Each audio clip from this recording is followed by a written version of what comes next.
Hello guys, welcome to my channel. तर आज आपण बनवणार आहोत चिकनचा रस्सा। तर एक कढई घ्यायची, त्याच्यानंतर त्यामध्ये 2 ते 3 पळी तेल ॲड करायचं। त्याच्यामध्ये मग आपण जो वाटलेला मसाला असतो, कांदा, लसूण, टोमॅटो, कोथिंबीर आणि आलं टाकून मिक्सरमध्ये ग्राइंड केलेला मसाला टाकायचा।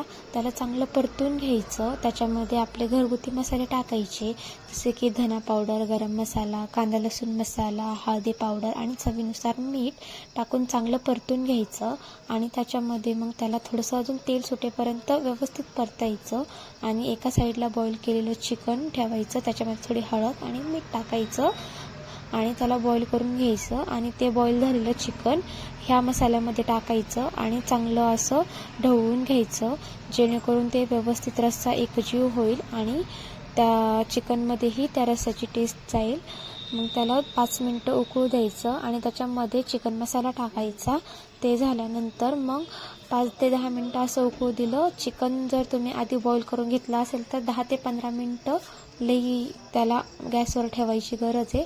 अदरवाईज तुम्ही नाही जर शिजवलं असं डायरेक्ट तुम्ही बनवत असाल तर थोडा अर्धा तास तरी लागतो ह्या प्रोसेसला। तर शेवटी सगळ्यात आपण कट केलेले कोरिएंडर टाकायचं आणि 2 मिनटात गॅस बंद करून टाकायची। तर रस्स्याला एकदम छान तरी येते आणि चवीलाही खूप छान लागतं। तर अशा पद्धतीने आपला चिकनचा रस्सा बनून तयार आहे।